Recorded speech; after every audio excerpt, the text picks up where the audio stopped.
Assalamualaikum warahmatullahi wabarakatuh.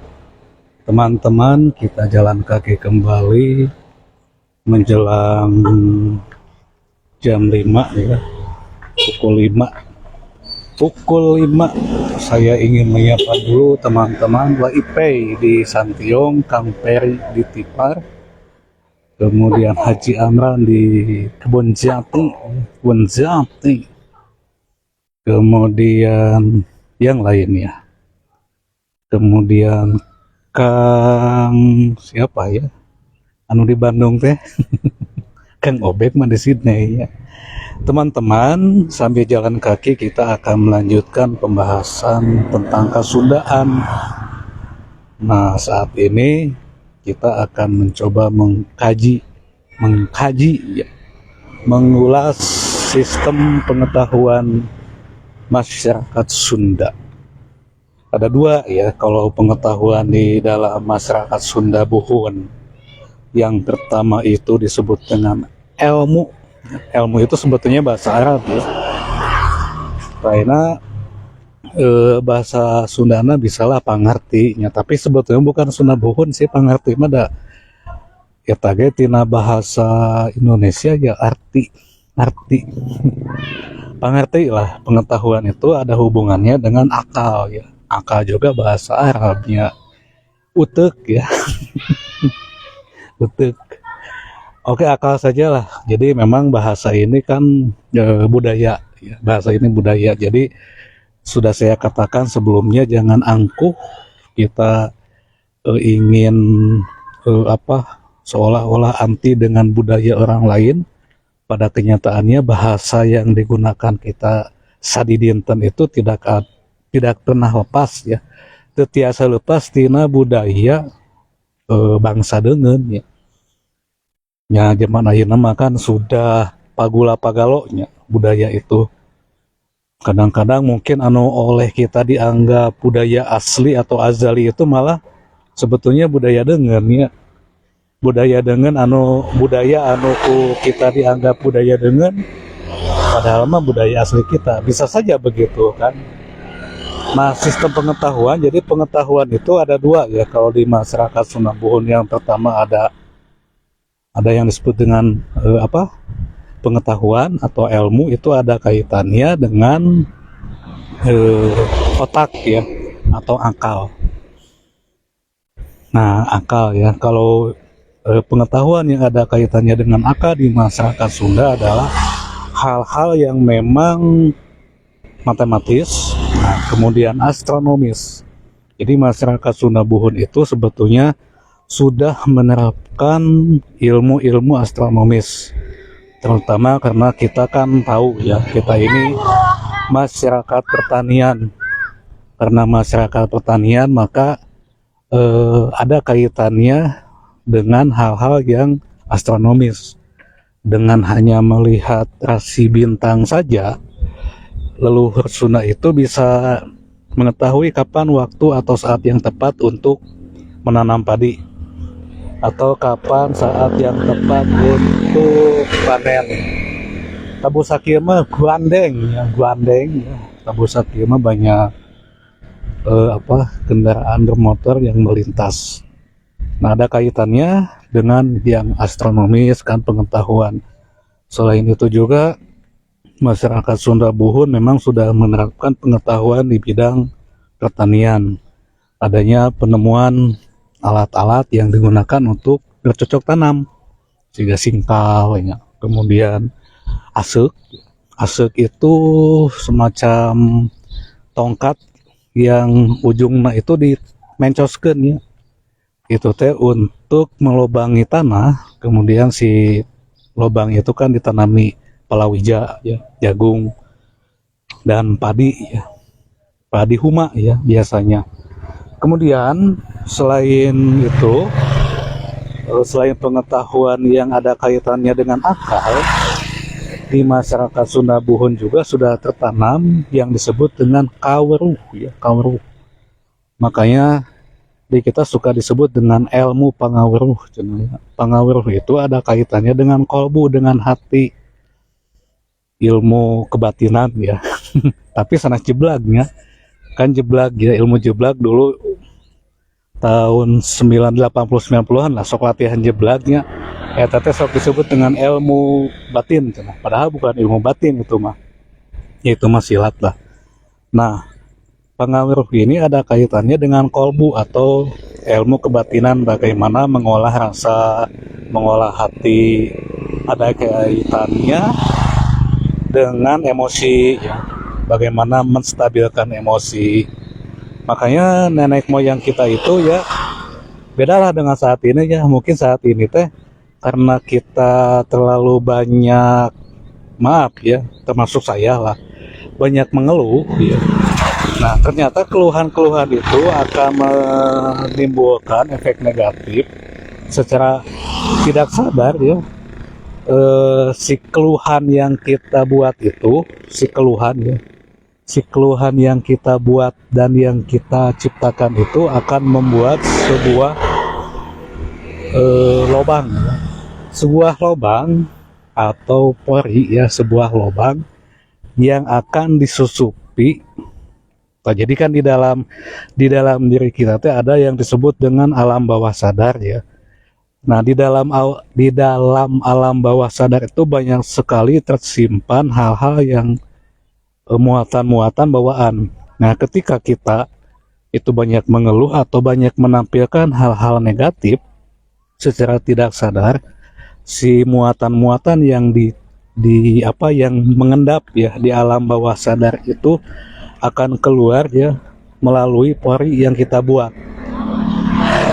Biasanya dalam bentuk ketidakstabilan emosi, kemudian mudah emosional, kemudian gampang ngamuk, ya, kepayaan. Nah, itu teh sebetulnya diciptakan oleh kita ya. Nah, makanya orang tua dulu itu bagaimana supaya si alam bawah sadar yang mengandung muatan-muatan itu bisa dinetralisir, yaitu dengan memperdalam ilmu rasa atau ilmu kabatinan atau pengaruh ya, dengan banyak diam, kemudian kontemplasi, meditasi. Kalau di Islam kan wirid, zikir, kemudian lebih banyak diam. Nah, itu teh adalah upaya yang dilakukan oleh nenek moyang kita untuk menetralisir emosi, kemudian menetralisir juga nafsu. Nah, saat ini sudah saya katakan kita itu kan karena terlalu banyak mengeluh ya, termasuk saya ya, dan makanya saya katakan kita, bukan kalian. Banyak mengeluh. Nah, keluhan itu ternyata secara tidak sadar itu akan membuat suatu lubang ya di dalam hati kita. Tentu saja ini bukan bahasa denotatif ya, bukan bahasa lugas, bahasa kiasan. Akan membuat lubang di dalam diri kita yang memungkinkan si lubang itu akan dijadikan tempat keluarnya segala macam emosi yang tersimpan di dalam jiwa kita. Makanya kan mudah meledak-ledak ya, katanya salit molotot. Kadupak salit langsung ngamukan lah, atau emosional, mudah ngamuk ya. Nah, itu teh oleh leluhur Sunda mah dinetralisir dengan yang namanya pangawruh, dengan memperbanyak diam, kemudian bagaimana membangun hubungan yang baik dengan semesta ini. Bahkan nenek moyang kita itu kan sangat pandai sekali bagaimana membaca pertanda-pertanda alam, atau upami ayeuna mah naon teh perakiraan ya, kesini-sininya kan diganti menjadi palakiah. Jadi nenek moyang kita itu sudah hebat ya di dalam hal pangawruh. Nah, saat ini memang mesti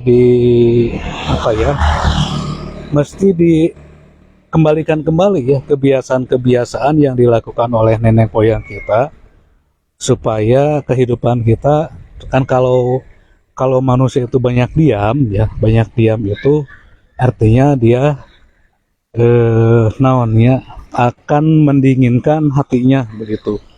dengan hati yang dingin, dengan kepala yang dingin, dengan hati yang tenang, ya biasanya akan muncul sikap tumanina, ya. Kalau dalam bahasa Arab akan muncul sikap gampang emosian lah begitu. Nah, kita memang mesti mengembalikan apa yang dulu pernah dilakukan oleh nenek moyang kita. Itu di bidang pangaweruh, ya. Nah, di bidang pengetahuan yang lainnya yang ada kaitannya dengan astronomi, leluhur Sunda itu sudah membuat penanggalan juga, ya. Penanggalan itu biasanya berdasarkan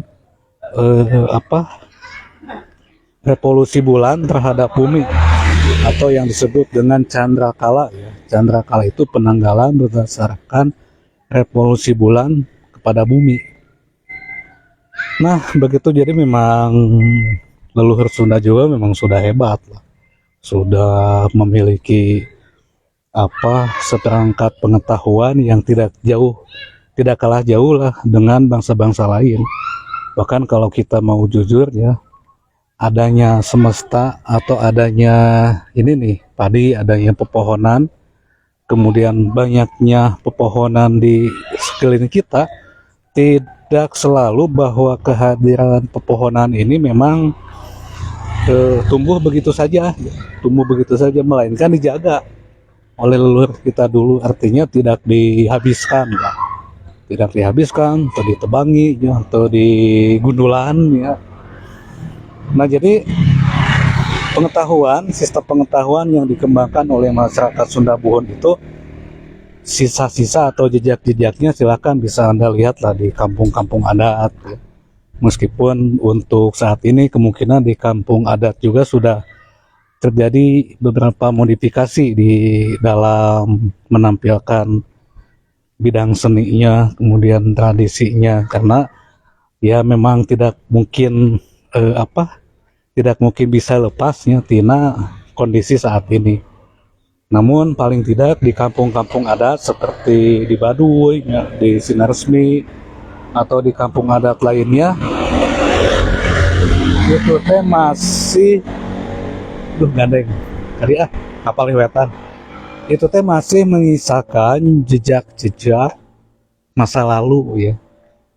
Nah, untuk kita saat ini, jejak-jejak masa lalu nenek moyang kita, ya ini alam ini, ya. Karena oleh nenek moyang kita alam ini tidak dihabiskan tetapi disisakan. Nah, jadi sebetulnya ini adalah suatu estafet yang diberikan, si tongkat estafet itu kepada setiap generasi oleh generasi-generasi sebelumnya, supaya kita pun tetap menjaga dan rawat alam ini. Ulah dugi ka estafet alam semesta ini, ya, atau terputus oleh generasi kita. Nanti kalau estafet eksistensi alam ini seperti adanya sawah, adanya kebun, adanya pepohonan, kalau estafet itu putus sampai di generasi kita, ya generasi mendatang mungkin tidak akan takut, ya, dikhawatirkan tidak akan mengenal lagi pohon pisang.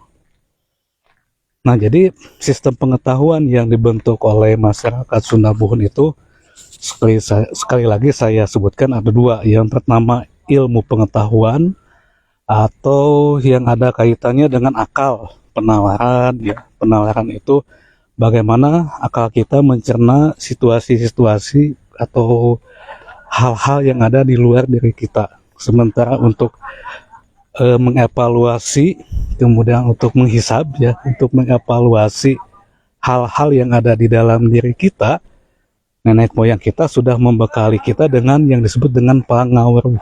Pangaweruh itu ada kaitannya dengan batin kita, bagaimana kita menstabilkan emosi, bagaimana kita menghadapi hidup ini dengan tetap santuy, kemudian tetap tenang dan tidak mudah tersulut oleh emosi, tidak mudah dipanas-panasi, paling tidak mudah diadu domba, ya. Jadi dengan hal sepele, ya, seperti misalkan dengan pemilihan presiden ya, kita sangat mudah diadu domba, padahal itu adalah hal yang memang jelek kan. Makanya nenek moyang kita mewanti-wanti kepada kita untuk senantiasa kita itu memperdalam pengawir ya, atau memperdalam ilmu kebatinan. Ilmu kebatinan itu bukannya jeblak ya, tetapi ilmu-ilmu yang ada kaitannya dengan bagaimana kita mengolah rasa, mengolah batin kita, mengolah emosi, kemudian mengolah jiwa ya. Jadi jangan sampai seperti yang saya katakan tadi, muatan-muatan negatif itu karena di luar diri kita itu kita ya dengan mudah mengeluh teh bahasa Sunda nama leluh lah ya. Atau ngarahu, mengeluh luh lah ngarahu, atau mun ayeuna mah curcol. Nah, itu teh akan membuat lubang di dalam hati kita yang memungkinkan si lubang itu akan mudah dijadikan tempat untuk keluarnya muatan-muatan negatif yang ada di dalam tubuh kita. Justru muatan-muatan negatif itu jangan dikeluarkan, tetapi mesti dinetralisir. Makanya kan ada kan upaya-upaya yang dilakukan oleh baik itu di dalam agama ataupun di dalam kesundaan ya, sehingga misalkan puasa atau nahan. Nah, puasa itu sebetulnya salah satu faedahnya yaitu menetralisir apapun yang ada di dalam muatan-muatan negatif ya, yang ada di dalam diri kita, atau lebih banyak diam. Puasa itu kan, puasa kalau diartikan secara etimologi ya, budayanya puasa kalau diartikan secara etimologi itu kan diam atau menahan ya, menahan ya. Begitu teman-teman. Memang kadang-kadang termasuk saya ya, hanya bisa lamun cek bahasa Sunda mah naon teh ngan bisa ngomong ngungkul ya. Yang sulit itu memang mempraktikkan, apalagi mempraktikkan ajaran yang sudah diwariskan oleh nenek moyang kita di dalam kehidupan ini. Sangat sulit ya, sangat sulit sekali. Kalau dulu kan ketika misal begini, saya ambil contoh lah, ketika kita itu disebutan lah, aduh ya foto iya saya tidak itu lah. Ketika kita disebutan ya, kemudian kita teh bebeja ya, atau naon teh lamun ieu mah mengadu kepada nenek kita, kepada kakek dan nenek kita, apa yang dilakukan oleh nenek atau kakek kita ketika kita dibully ya, atau dirundung, kemudian kita teh bebeja wawartos ka aki jeung nini, apa yang dilakukan? Jawabannya simpel ya, cing sabar, sambil mengusap dada kita kan, atau sambil mengelus kepala kita. Sabar ulah dilayanan. Nah, beda dengan saat ini ya, ketika ada yang kita dibully ya, kemudian kita teh bebeja ya ke ayah, ibu, kakek, nenek, komol bebejana ka geng kita ya, kepada kelompok atau kepada geng kita, bakal kumaha cing? Butuh pasukan sakumaha cenah. Butuh pasukan sakumaha atau butuh pasukan tuh kita lawan, kita hadapi. Nah, itulah bedanya kita dengan nenek moyang kita. Kalau nenek moyang kita itu ke dalam ya, artinya ketika ada masalah apapun, ketika kita itu dihadapkan kepada masalah seperti saya contohkan tadi, itu hanya contoh kecil saja ya. Kita dibully, kita diledek, dihina atau disakiti, ya nenek dan kakek kita mengatakannya apa? Cing sabar, tenang we, kalem we. Dan yakin mereka mah bahwa apa yang dilakukan oleh orang lain kepada kita akan ada yang membalas, meskipun tidak dibalasnya oleh kita. Tuh ada terong gitu di sini mah. Dan dibalasnya bukan oleh kita tentu saja, tapi oleh ini nih, oleh hukum-hukum yang ada di alam semesta ini. Itu akan membalasnya. Beda dengan saat ini. Ya saya amati lah. Saya amati, saya cermati kenapa banyak terjadi kenakalan anak-anak, genggong teh lah, kemudian saling maaf ya, menggunakan senjata tajam, bahkan ada yang dibacok. Ya itu deh karena apa? Karena kita sudah jauh dengan apa yang diamalkan oleh nenek moyang kita. Kalau nenek moyang kita mah lebih banyak ngupahan terjadi ke dalam. Ketika kita dicaci atau dihina atau diledek teh, lamun kita bebeja teh nya ka aki jeung ini jawabna naon, cing sabar tenang we keke aya waktuna cenanya, aya waktosna dibalas. Ayeuna bukan gitu, butuh pasukan sakumaha, kita lawan, kita hadapi, ayo kita hadapi. Tentunya pasea kan.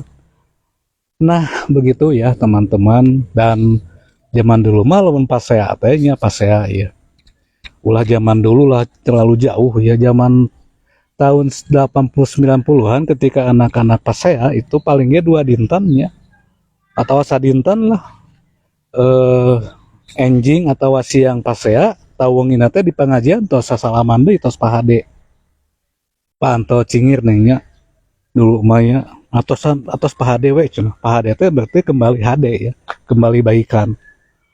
Nah saat ini kadang-kadang dendam yang muncul ya, kesumat. Dendam itu kan mengendapnya suatu waktu, ketika dendam itu terlampiaskan dan ada momentum untuk melampiaskannya, sebetulnya kita itu hanya ditingali hungkul, hanya diliatin ya, karena itu dijadikan dendam dan mengendap di dalam hati. Saat ketika muncul lobang teata, si lobang di dalam hati keluar dalam bentuk hal-hal yang tidak diinginkan. Padahal cuma ditatap saja wajahnya, tiba-tiba dibalas dengan pukulan, dibalas dengan ucapan yang tidak pantas. Nah, kehidupan ingin kembali seperti dulu, ya kita mesti kembali ke hitoh ya. Ke hitoh itu kembali lagi ke nilai-nilai yang dulu memang pernah dipraktekkan oleh nenek moyang kita. Kalau kita ingin kembali kehidupan ini ke masa seperti dulu kan, ya kalau misalkan kita tidak ingin kembali ya silakan saja kan, dengan semakin menjauhnya kita dengan nilai itu, dengan nilai dulu ya, dengan nilai yang ada, maka kehidupan itu tampaknya akan menjadi lebih gelap ya, lebih gloomy itu mendung ya. Lebih gelap, lebih gloomy. Begitu ya teman-teman. Mohon maaf jika saya seolah-olah mapatahan ngapung ka heulang ya, atau mapatahan ngapung ka manuk. Sanes abdi lebih baik ya, bukan.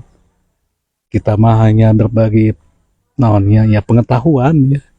Karena siapa yang tidak ingin kehidupan ini kembali seperti dulu ya, adem ayem ya, kemudian